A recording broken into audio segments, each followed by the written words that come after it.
Hello दोस्तों, good morning. स्वागत है एक बार फिर से आप सभी का एमजेटी एजुकेशन में। आज है 29 अक्टूबर और आज की वीडियो में हम लोग बात करेंगे 29 अक्टूबर 2023 के मोस्ट इंपोर्टेंट करंट अफेयर के क्वेश्चंस के बारे में। पूरी वीडियो ध्यान से देखिएगा, पूरी वीडियो डिटेल में आपको समझाई गई है। अगर वीडियो पसंद आएगी तो इसे लाइक और शेयर जरूर करना है आपको। शुरू करते हैं हम लोग कल के रिविजन से और उसके बाद आज के करंट अफेयर की तरफ बढ़ेंगे। तो कल हम लोगों ने पढ़ा था यूरोपियन यूनियन और भारत ने कहां पर पहला संयुक्त नौसैनिक अभ्यास किया हुआ है। तो भारत ने दोस्तों अभी गिनी की खाड़ी में यूरोपियन यूनियन के 3 देशों के साथ, कौन कौन से देश, स्पेन, फ्रांस और इटली के साथ मिलकर के गिनी की खाड़ी में एक पहला संयुक्त नौसैनिक अभ्यास किया था। कल हम लोगों ने इस पर डिटेल में चर्चा की थी। वैश्विक शोध फर्म स्टैटिस्टा के अनुसार भारत कितनी फिनटेक यूनिकॉर्न के साथ तीसरे स्थान पर है। भारत 17 फिनटेक यूनिकॉर्न स्टार्टअप के साथ तीसरे स्थान पर है। अमेरिका पहले पर है। चीन में आयोजित एशियन पैरा गेम्स में सुमित अंतिल ने किस खेल में वर्ल्ड रिकॉर्ड बनाया। तो ये भाला फेंक के खिलाड़ी हैं, इन्होंने गोल्ड मेडल जीता है। एशियन पैरा गेम्स अब खत्म हो चुके हैं, आज उन पर भी हम लोग चर्चा करेंगे। अच्छा, आज की वीडियो ना बहुत ज्यादा डिटेल कंटेंट के साथ होने वाली है, तो आप एंड तक बने रहिएगा। अंत तक आते आते आपको पास बहुत सारा नॉलेज हो जाएगा। आज बहुत ज्यादा रिवीजन पॉइंट्स हैं, ठीक है ना। तो आप इंपॉर्टेंट वीडियो है, आज एंड तक देखना। भाला फेंक में इन्होंने जीता था गोल्ड। किस कंपनी ने भारत के पहले रेफरेंस ईंधन का उत्पादन शुरू किया। आईओसीएल ने। विश्व का सबसे बड़ा घोस्ट पार्टिकल डिटेक्टर ट्राइडेंट कौन निर्मित कर रहा है। चाइना।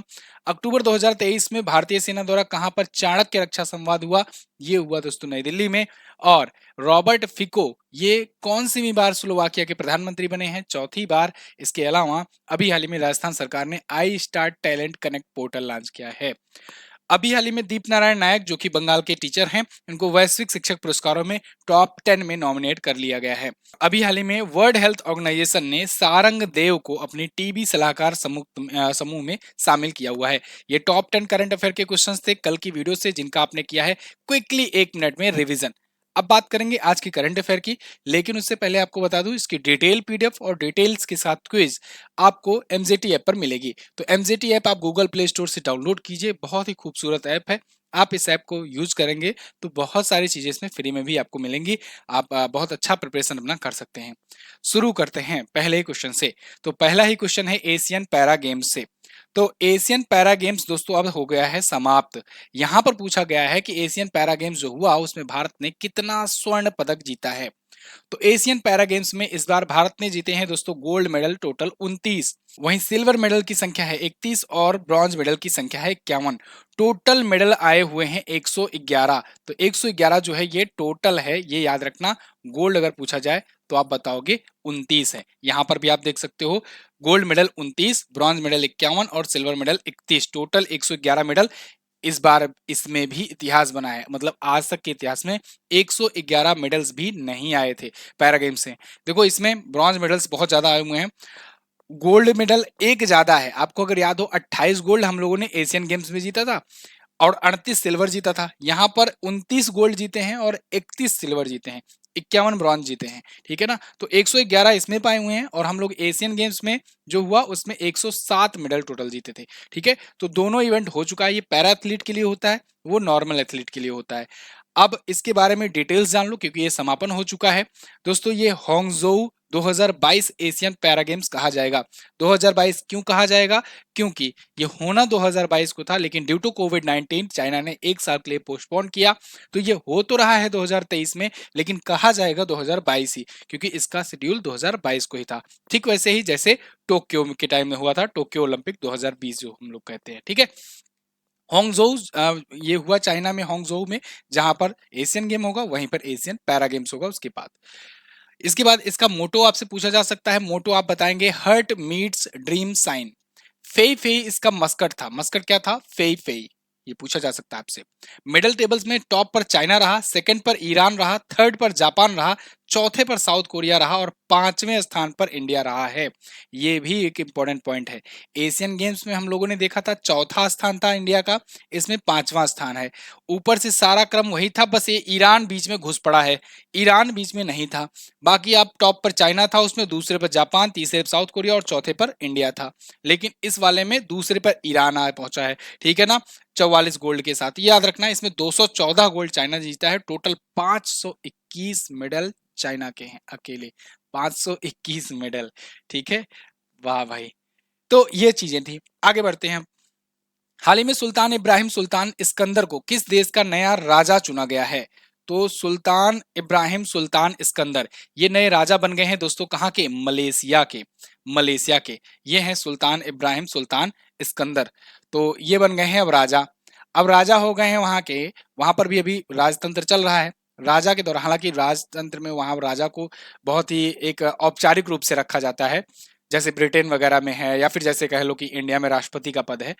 मेन पावर प्रधानमंत्री के हाथ में होती है, लेकिन एक भाई उच्चतम पद है तो फिर उसको तो याद ही रखना है, क्योंकि वो प्रधानमंत्री को नियुक्त करता है, इतनी पावर रखता है। तो 31 जनवरी को अभी ये निर्वतमान राजा जो हैं इनका कार्यकाल समाप्त हो रहा है अगली साल 31 जनवरी को, तो इसीलिए 17वें राजा ये बने हैं। कौन से नंबर के? 17वें नंबर के राजा सुल्तान इब्राहिम सुल्तान इस्कंदर। ठीक है। देखो कल पेट का एग्जाम हुआ, कल मैंने एक वीडियो दी थी, अभी मैं आप उसके बारे में आगे चर्चा करूंगा। उसमें बीच बीच से बहुत सारे क्वेश्चन पूछे गए हैं, जो एक्सप्लेनेशन में देता हूं ना, उसमें से क्वेश्चंस बहुत सारे उठे हुए हैं, और ये मैंने पूरा प्रूफ के साथ लाइव आकर के कल दिखाया भी था आप लोगों को कि कैसे क्वेश्चन कहाँ कहाँ से बनते हैं करंट अफेयर के। बिल्कुल परेशान नहीं होना है किसी भी एग्जाम की अगर आप तैयारी कर रहे हो। जो भी आपको मैटर दिया जाए, जो भी कंटेंट दिया जाए, उसको बस आप फॉलो करते चलो, पूरे विश्वास के साथ, पूरे भरोसे के साथ। आपको 100% क्वेश्चंस मिलेंगे। ठीक है। चलिए, तो यहाँ पर फिलहाल मलेशिया में, मलेशिया के 17वें राजा बने हैं। राजधानी मलेशिया की कुआलालंपुर होती है। इसके प्राइम मिनिस्टर हैं अनवर इब्राहिम, और मुद्रा यहाँ की होती है मलेशियाई रिंगित। मलेशिया है कहाँ पर? तो यहाँ पर अगर आप देख पा रहे हो, ये है अपना प्यारा भारत। यहाँ से अगर आप ये बर्मा क्रॉस करोगे, थाईलैंड क्रॉस करोगे, इसके बाद इधर नीचे आ जाओगे, नीचे साइड में, तो यहाँ पर आपको दिख जाएगा मलेशिया। सिंगापुर के ऊपर, और इधर इंडोनेशिया है। इंडोनेशिया के ऊपर ये मलेशिया वाला पोर्शन है। यहां से मलेशिया शुरू होता है, ये ऊपर ऊपर वाला इसका हिस्सा सब, ये सब मलेशिया में आ जाता है। ठीक है ना?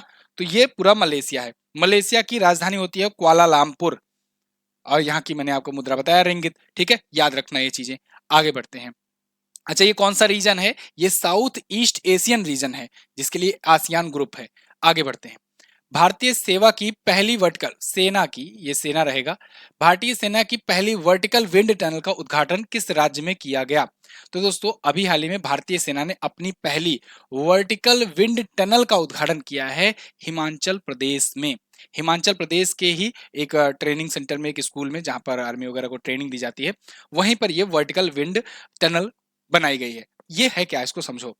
वर्टिकल विंड टनल बेसिकली एक समझ लो, एक ऐसा टेस्टिंग एक एरिया होता है जहां पर उसी लेवल का हवा प्रेशर, एयर प्रेशर डाला जाता है जिस लेवल में आसमान से जब जब कोई पायलट हो या फिर कोई फाइटर का, या कोई भी मतलब सेना का अधिकारी हो, जब जहाज से कूदते हैं ना नीचे, पैराग्लाइडर टाइप का, वो सभी लोग जब नीचे उतरते हैं तो क्या एयर प्रेशर रहता होगा, कैसे कब किस समय पर आकर के पैराशूट खोलना है, किस समय पर अगर मान लो कोई सिचुएशन आ गई जैसे कि आंधी तेज चल रही हो या एयर प्रेशर ज्यादा हो, बहुत सारी अलग अलग कंडीशंस होती हैं, तो उस कंडीशन में कैसे आकर के अपने आप को लैंड करना है, इसकी ट्रेनिंग दी जाती है। तो इसके लिए प्रॉपर ना एक ऐसे विंड टनल बना होता है। अब देखो ये वर्टिकल मतलब इसे खड़ा खड़ा, वर्टिकल मतलब समझ रहे हो ना, वर्टिकल मतलब खड़ा खड़ा, और विंड टनल मतलब इसमें हवाएं उसी प्रकार से चलती रहती हैं।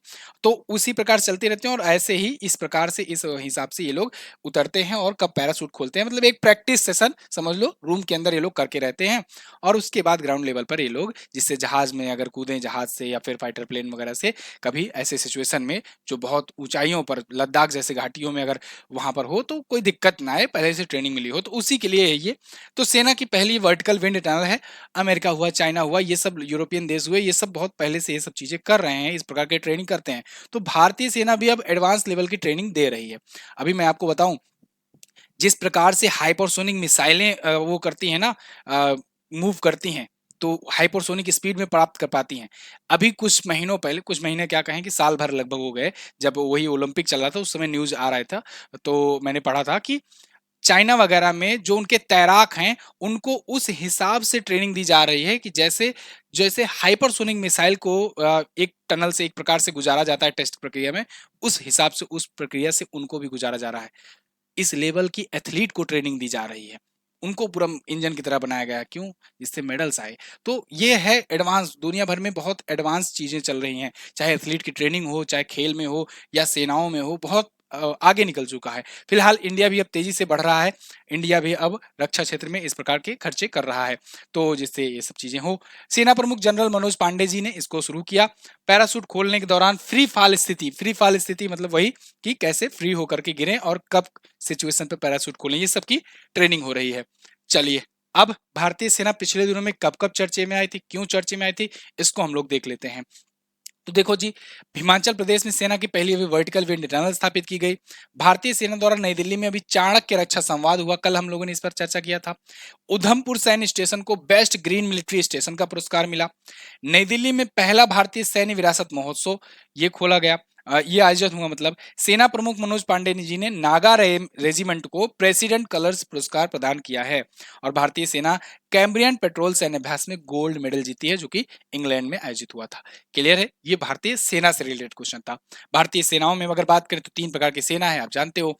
तो भारतीय थल सेना की अगर बात करें, इंडियन आर्मी की, तो 15 जनवरी को हम लोग थल सेना दिवस मनाते हैं। इंडियन एयरफोर्स की बात करें तो 8 अक्टूबर को हम लोग एयरफोर्स डे मनाते हैं। इसके बाद इंडियन नेवी डे की बात करें तो इंडियन नेवी के लिए हम लोग 4 दिसंबर को इंडियन नेवी डे मनाते हैं। तो ये दिवस भी याद रखना आप, ठीक है। आगे, निम्न में से किस राज्य में वार्षिक उत्सव मेरा हाचोंगबा मनाया गया? ये उत्सव है वार्षिक उत्सव मेरा हाचोंगबा। ये उत्सव दोस्तों मणिपुर में मनाया गया है। मणिपुर का ये महोत्सव है और मणिपुर में ये काफी धूमधाम से मनाया जाता है और वहाँ की कम्युनिटी के द्वारा, वहाँ की जनजातियों के द्वारा मनाया जाता है। तो पहाड़ी जनजातियां जो होती हैं वो घाटी के लोगों के बीच संबंध इसके थ्रू, इसके जरिए मजबूत करती हैं। हालांकि यही सिचुएशन हुआ था अभी, जिसकी वजह से वहां दंगा वगैरह फैला था। मैं आपको बताया था ना मैंने वीडियो में कि कुकी वहां पर जनजाति एक पाई जाती है, कुकी और नागा, ये लोग पहाड़ियों पर रहती हैं, ये पहाड़ी जनजातियां हैं। और मेइतेई, मेइतेई जो है ये मैदानी भागों में पाई जाती हैं। मैदानी भागों में इनके इनके बीच में कॉन्फ्लिक्ट चल रहा था और यही मणिपुर का हिंसा का कारण बना था, ठीक है। तो फिलहाल यहाँ पर मेरा हाचोंगबा जो महोत्सव है ये भी मनाया गया। मणिपुर में बहुत सारे महोत्सव मनाए जाते हैं, जैसे वहां पर बहुत सारी जनजातियां हैं वैसे वहां पर बहुत सारे महोत्सव मनाए जाते हैं। महोत्सव में अगर मैं बात करूं तो मैंने आपको जब भी मणिपुर आया है तो 3 सा के बारे में बताया था ना कि जब भी मणिपुर आए 3 बार सा लिख लेना। एक सा से सिरुई लिली बोल देना, सिरुई लिली। और एक सा से संतरा महोत्सव। और एक स से संगाई, संगाई हिरन वहां का राजकीय पशु भी है और संगाई ये लोग त्योहार मनाते हैं। तो सिरुई लिली, संगाई और संतरा, ये 3 तो आपको याद ही रखना है स से, ठीक है। अभी सिरुई लिली कल यूपी ट्रिपल एस सी पेट के एग्जाम में पूछ लिया गया था और मैं आपको इसको हजारों बार बता चुका हूं। इसके अलावा यहाँ पर नाता संकीर्तन भी आपको बताया गया है, नाता संकीर्तन, ठीक है ना। इसके अलावा आपको कचाई लेमन बताया गया है, कचाई लेमन बताया गया है। ये सब त्योहार बताए गए हैं कि नहीं? बहुत बार ये सब चीजें मैंने आपको बता रखा है। ये सभी मणिपुर के महोत्सव हैं। वैसे मणिपुर के बारे में थोड़ा सा और जान लो। मणिपुर देखोगे अगर आप तो यहाँ पर आपको मिल जाएगा मणिपुर। मणिपुर किससे बॉर्डर शेयर करता है? नागालैंड ऊपर पड़ता है मणिपुर के कि मणिपुर के नीचे पड़ता है? इसको जानने के लिए, याद करने के लिए सिंपल सा ट्रिक है, नागमणि बोल दो, नागमणि। तो नागमणि यानी कि नाग ऊपर है, उसके बाद मणि है। तो नागमणि यानी नागालैंड ऊपर है, नीचे मणि है, मणिपुर है, ठीक है। उसके नीचे यहाँ पर मिजोरम है। तो कई बार लोग कंफ्यूज होते हैं कौन इसके ऊपर है। यहाँ पर अरुणाचल प्रदेश से इसका मतलब हुआ कि नागालैंड बॉर्डर शेयर करेगा, मणिपुर नहीं करेगा। अगर मैं पूछ लूं अरुणाचल प्रदेश से कौन कौन से पूर्वोत्तर राज्य बॉर्डर शेयर करते हैं, ऑप्शन में नागालैंड और मणिपुर दे दूं, 50% लोग तो वैसे ही गलत कर देंगे, मणिपुर लगा देंगे। लेकिन मणिपुर से नहीं लगाएगा, ये नागालैंड से लगाएगा। सिंपल से ट्रिक है, नागमणि बोल देना, ठीक है ना। बाकी ये मणिपुर आप देखोगे इधर असम से बॉर्डर शेयर करेगा, इधर आपका ये मिजोरम से, और इधर ये म्यांमार से अपना बॉर्डर लगाता है ऊपर उससे।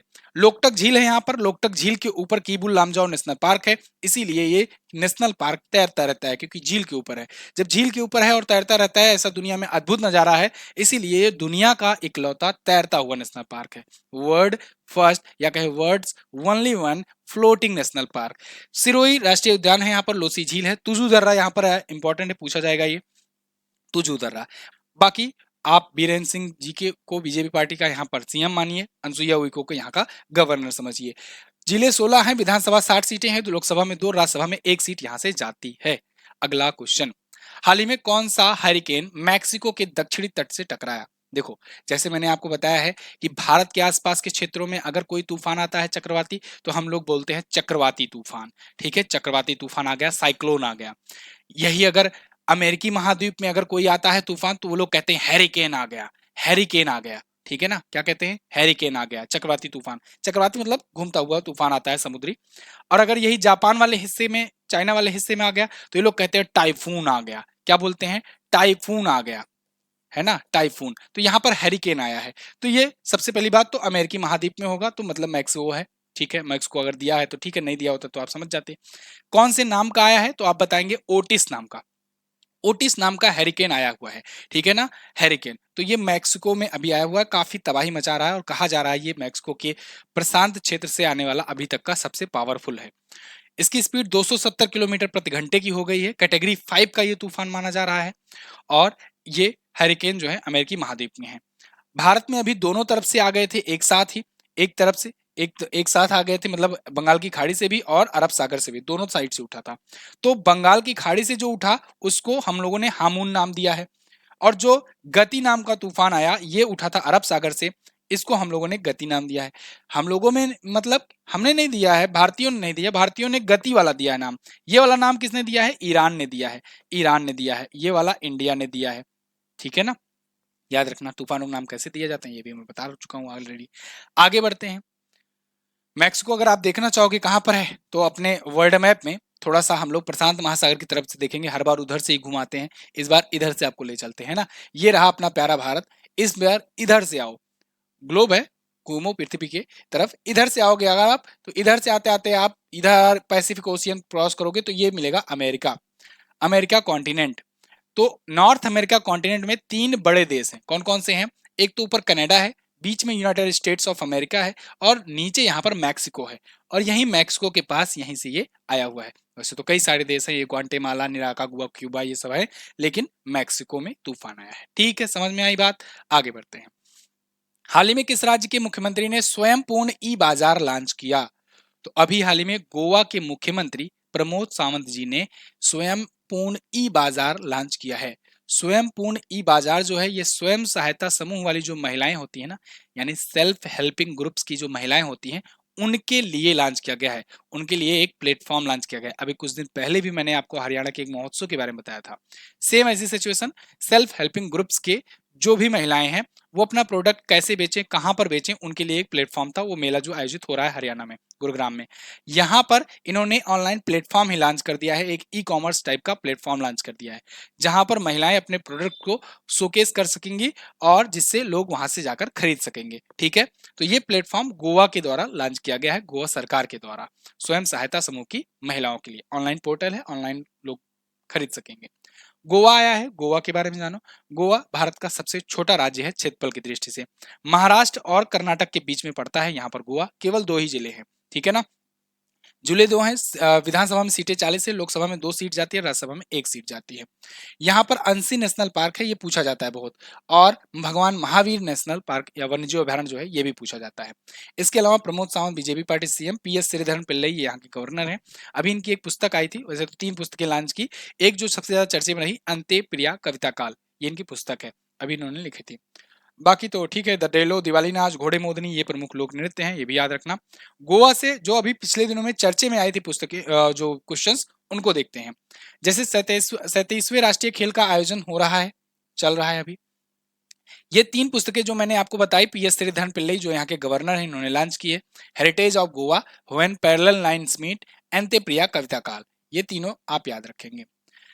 फ्री आईवीएफ ट्रीटमेंट वाला पहला राज्य है। गोवा बेबिंका हलवा और गोवा मनकुराड आम, इनको अभी जीआई टैग मिला है। नीति आयोग ने निर्यात तैयारी सूचकांक में छोटे राज्यों में इसको सीट्स पर रखा है, बड़े राज्यों में निर्यात तैयारी यानी कि एक्सपोर्ट प्रिपेयर्डनेस में तमिलनाडु है। देखो भैया, कॉपी पेन लेकर के बैठो फटाफट से, यहाँ पर कम से कम समय में ज्यादा से ज्यादा कंटेंट आपको दिया जा रहा है, तो इसीलिए कॉपी पेन लेकर के बैठो। ठीक है, कुछ लोग तो लेटे लेटे देखते हैं, लेटे लेटे देखोगे तो वीडियो खत्म होगी, सब आपके दिमाग से गायब हो जाएगा। ठीक है, फिर वही कहोगे कि पढ़ते जाते हैं भूलते जाते हैं। राज्य खाद्य सुरक्षा सूचकांक में छोटे राज्यों में ये टॉप पर है। इसके अलावा गृहिणियों के लिए गृह आधार योजना इन्होंने शुरू किया है। अभी दोस्तों एग्जाम चल रहा है, कल भी था, आज भी होगा। ठीक है, पेट का एग्जाम। कल मैंने पूरा प्रूफ के साथ आपको दिखाया था कि जो भी पढ़ाया गया वही पूछा गया है। पिछली बार क्या हुआ था ना, पिछली बार जब मैंने आपको बताया था तो 90% तो ठीक है, सहमत थे, वो लोग पढ़े थे भाई, उनको पता था। कुछ लोग के मन में ये डाउट था कि कहाँ कैसे पता लगा कि सब आपका आया है, कैसे पता लगे, क्योंकि उनको बताओ ना कि ये वाली वीडियो जाके देखो, तो वीडियो भी नहीं दिखते थे। इसीलिए कल जब आया ये पेपर हुआ तो मैंने कहा कि बार प्रूफ के साथ आएंगे।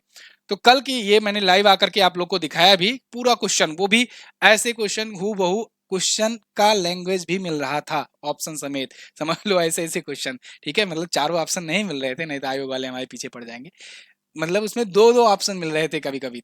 तो वो पूरा कल की वीडियो में मैंने आपको दिखाया है। और ये चीज भी ध्यान देने वाली बात है जो निकल करके कल सामने आई, आप लोग को भी समझना चाहिए कि जो मैं एक्सप्लेनेशन देता हूं ना, उस डिटेल एक्सप्लेनेशन से बहुत सारे क्वेश्चन बने थे। एक्सप्लेनेशन से बहुत सारे क्वेश्चन बने थे, इसलिए आपको एक्सप्लेनेशन को इग्नोर नहीं करना है। वन लाइनर वाले भैया सुधर जाओ, अब जमाना गया वन लाइनर का। वन लाइनर चक्कर में मत पड़ो, डिटेल्स के साथ पढ़ा करो, डिटेल वीडियो देखा करो और डिटेल पीडीएफ से पढ़ा करो। ठीक है ना, वन लाइनर आपकी संतुष्टि के लिए दी जाता है, रिवीजन के लिए, लेकिन उसको ये मत समझना कि उससे बेड़ा पार हो जाएगा। फिलहाल हमारे बैचेस भी हैं, अगर आप लेना चाहते हो तो ले सकते हैं। दिल्ली पुलिस कांस्टेबल का बैच है, एसएससी जीडी का आया है, बिहार एसएससी का आया है, जीएस सफलता बैच है। इनमें से किसी में भी अगर एनरोल करना है तो आप एनजेटी ऐप डाउनलोड कीजिए। कोई भी इशू आता है, प्रॉब्लम आता है, व्हाट्सएप का आइकन जगह जगह मिलेगा, कनेक्ट कीजिए, इस पर टच कीजिए, पहुंचेंगे आप हमारे पास, पूरी सहायता की जाएगी, हेल्प की जाएगी। सबसे सस्ते दाम पर यहाँ पर वीडियो कोर्सेज में प्रोवाइड करता हूँ, लेकिन सबसे हाई क्वालिटी कंटेंट होता है, और वो क्वालिटी कंटेंट आप कल की वीडियो में जाकर के देख सकते हो। बहुत सारे लोग, एक चीज और देखने को मिला, आप देखोगे केवल थंबनेल ही देखते चले जाना, कल UP triple SC exam analysis का थंबनेल ही केवल देखते चले जाना। लोग कह रहे हैं कि पीसीएस का था, कि पेट का था, इसका था, उसका था, इतना टफ, इतना वो, कितना कैसे आ गया। मैंने कहा कि यार जब पढ़ाओगे ही नहीं तो पूछा कहाँ जाएगा। आप अब वही पुराने वाले ढर्रे पर अटके हुए हो, वही नॉर्मल नॉर्मल पढ़ा दो कि इसके कौन संस्थापक, इसके कौन संस्थापक है। अब वो जमाना गया, लेवल बढ़ाना पड़ेगा क्योंकि कंपटीशन बढ़ रहा है। तो जब पढ़ाओगे तो सारे क्वेश्चन मिलेंगे। सारे क्वेश्चन कैसे मिलते हैं, कल मैंने वीडियो में दिखाया हुआ था आपको प्रूफ के साथ। भाई जब मेहनत किए हैं और पूछा गया है और 100% भिड़ाए हैं तो चिल्ला करके बोलेंगे भी, नहीं बोलेंगे तो लोगों को पहुंचेगा नहीं और फिर हमारा प्रमोशन होगा नहीं। तो इसीलिए हमारा प्रमोशन भी जरूरी है और आपका भी प्रमोशन जरूरी है। आपका फायदा होगा तो हमारा भी फायदा होगा। आगे बढ़ते हैं। प्रधानमंत्री नरेंद्र मोदी जी ने चित्रकूट के तुलसी पीठ में किस पुस्तक का विमोचन किया है? तो पीएम मोदी जी ने दोस्तों अभी हाल ही में 3 पुस्तकों का विमोचन किया है, अष्टाध्यायी भास, रामानंदाचार्य चरितम और भगवान श्री कृष्ण की रासलीला। ये तीनों पुस्तकें अभी लॉन्च की गई है, इसका विमोचन किया है पीएम मोदी ने। कहां पर जाकर? चित्रकूट के तुलसी पीठ में जाकर के पीएम मोदी जी गए थे, यहाँ पर महाराज जी से भी मिले और यहाँ पर इन्होंने 3 पुस्तकें लॉन्च की जो कि भारत के इतिहास, भारत के जो प्राचीन संस्कृति है उस पर लिखी गई है।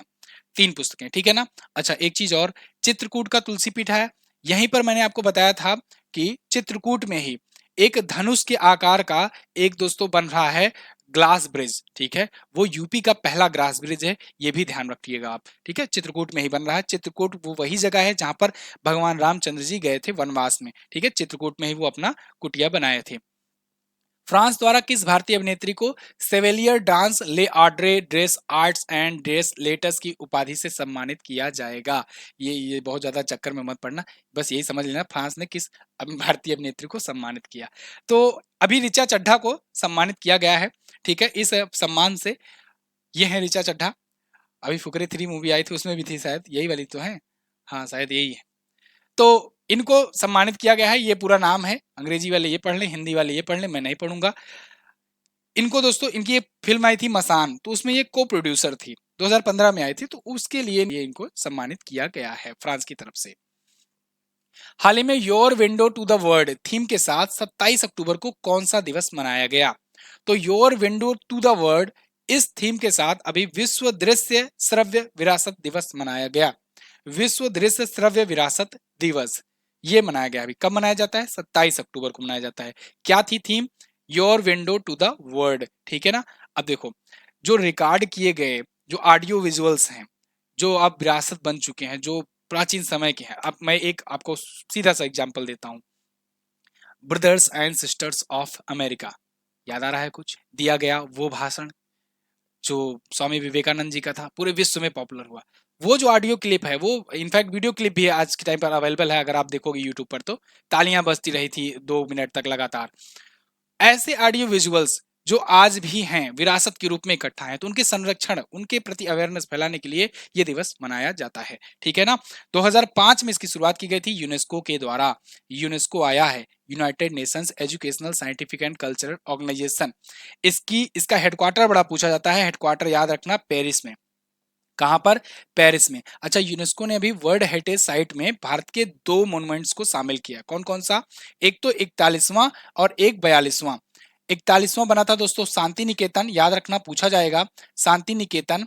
और अभी 42वां दोस्तों होयसाल मंदिरों को शामिल किया गया है, कर्नाटक में है। होयसाल वंश के द्वारा होयसाल मंदिर बनाए गए थे। अभी कल के पेट के एग्जाम में ऐसा ही एक क्वेश्चन पूछा गया रामप्पा मंदिर के बारे में, जो 39वां और 40वां धलावीरा बना था इससे पहले 2021 में। तो उसमें पूछा गया था कि रामप्पा मंदिर किस वंश के राजाओं द्वारा बनाया गया, तो आप याद रखना काकतीय वंश के राजाओं के द्वारा वो बनवाया गया था। ठीक है ना, ऐसे क्वेश्चंस पूछे जा रहे हैं, तो इसलिए आपको अवेयर रहना होगा कि किस प्रकार से क्वेश्चन किस डीप लेवल तक जाकर के पूछे जाते हैं। पढ़े रहोगे तभी कर पाओगे, नहीं तो कहोगे कि ये कहां से आ गया। प्रधानमंत्री नरेंद्र मोदी ने कब विकसित भारत संकल्प यात्रा शुरू करने का निर्णय लिया? तो पीएम मोदी जी अगले महीने में 15 नवंबर को, कब? 15 नवंबर को अगले महीने में विकसित भारत संकल्प यात्रा शुरू करेंगे। ये विकसित भारत संकल्प यात्रा जो होगा ये 15 नवंबर को क्यों हो रहा है? क्योंकि 15 नवंबर को दोस्तों भारत के महान स्वतंत्रता सेनानी और आदिवासियों के रिप्रेजेंटेटिव, आदिवासियों के भगवान माने जाने वाले बिरसा मुंडा जी की जयंती के अवसर पर, क्योंकि उनकी जयंती होती है 15 नवंबर को, उनकी जयंती के अवसर पर ये यात्रा शुरू करेंगे। इसीलिए ये आदिवासी जगहों से, आदिवासी बाहुल्य जो क्षेत्र है वहीं से यात्रा शुरू करेंगे। इनकी यात्रा में 2,500 से ज्यादा आईईसी वैन होगी, 14,000 से ज्यादा स्थानों पर ये विजिट करेंगे, 2.5 लाख ग्राम पंचायतों और 3700 शहरी स्थानीय निकाय को कवर करेंगे। ठीक है, ये विकसित भारत संकल्प यात्रा के तहत। तो विकसित भारत संकल्प मतलब कि आप समझ सकते हो 2047 तक हम लोगों ने टारगेट रखा है कि भारत को विकसित बनाना है ना, तो उसी की संकल्प यात्रा है ये। समझ में आई मोटी बात? अच्छा, पीएम मोदी जी ये जब ये यात्रा करेंगे तो इनको कुछ अवार्ड भी मिले हुए हैं पिछले दिनों में, उनको हम लोग रिकॉल कर लेते हैं। जैसे 2023 में ये मिले सब पुरस्कार हैं, पीएम मोदी को मिले पुरस्कार। Grand Cross Order of the Legion of Honour अभी फ्रांस ने दिया। इसके अलावा लोकमान्य तिलक राष्ट्रीय पुरस्कार ये भारत के द्वारा दिया गया। पलाऊ गणराज्य द्वारा इकबाल एबाकल पुरस्कार ये पलाऊ के द्वारा दिया गया। Companion of the order of Fiji ये फिजी के द्वारा दिया गया। और companion of the order of the लोगोहू ये पापुआ न्यू गिनी के द्वारा दिया गया। इजिप्ट के द्वारा ऑर्डर ऑफ नाइल दिया गया है। ये पीएम मोदी को मिले पुरस्कार थे। कैसी लगी आज की वीडियो? टॉप 10 क्वेश्चंस कवर हो चुके हैं। आपको वीडियो कैसी लगी है कमेंट करके हमें जरूर बताइएगा। व्हाट्सएप चैनल ज्वाइन कीजिए, इस पर भी बहुत सारे कंटेंट दिन भर में भेजता रहता हूँ, जो भी अपडेट्स होती हैं समझ लो उसमें जल्दी में आपको यहाँ पर भेज दिया जाता है, सबसे पहले आप यहीं पर पाओगे। व्हाट्सएप चैनल का लिंक आपको पहले पिन कमेंट में मिल जाएगा, वहां से आप जाकर के ज्वाइन हो सकते हो। और टेलीग्राम ग्रुप भी ज्वाइन करिए, इस पर भी बहुत सारी पीडीएफ पड़ी हुई हैं, आप डाउनलोड कर सकते हो। ठीक है, कल मैंने जो क्वेश्चन पूछा था उसको देख लेते हैं। कल मैंने पूछा था जम्मू कश्मीर में किस वर्ष अनुच्छेद 370 और 35A को निरस्त किया गया? तो 5 अगस्त 2019 को यह निरस्त किया गया था। वर्तमान समय में सीबीआई के महानिदेशक कौन है? तो प्रवीण सूद जी हैं, 2 साल के लिए अभी नियुक्त किए गए हैं। आज आपको क्या बताना है? आज आपको बताना है वैश्विक शोध फर्म स्टैटिस्टिका के अनुसार शीर्ष देश अमेरिका में कुल कितने फिनटेक यूनिकॉर्न हैं, यानी कितने ऐसे यूनिकॉर्न हैं, कितने ऐसे फिनटेक हैं जो यूनिकॉर्न हो चुके हैं अमेरिका में, ये आपको बताना है। भारत वाला भी बता देना, दूसरे नंबर वाला बता देना, चाइना के बारे में भी बता देना। टीबी उन्मूलन के लिए कब तक के लिए निक्षय मित्र अभियान चलाया गया है? बताइए, कब तक भारत को टीबी उन्मूलन का लक्ष्य रखा गया है? दोनों क्वेश्चन अच्छे हैं, दोनों के बारे में जो भी पता हो डिटेल में जरूर आंसर करना। मैं मिलूंगा दोस्तों आपसे अगले दिन की वीडियो में। एक बार फिर से जो भी यूपी पेट की तैयारी कर रहे हैं, जो एग्जाम देने जा रहे हैं आज, उनके लिए very very all the best. खूब अच्छे से फोड़ कर आइए। मिलेंगे अगले दिन की वीडियो में, तब तक के लिए नमस्कार, जय हिंद, वंदे मातरम।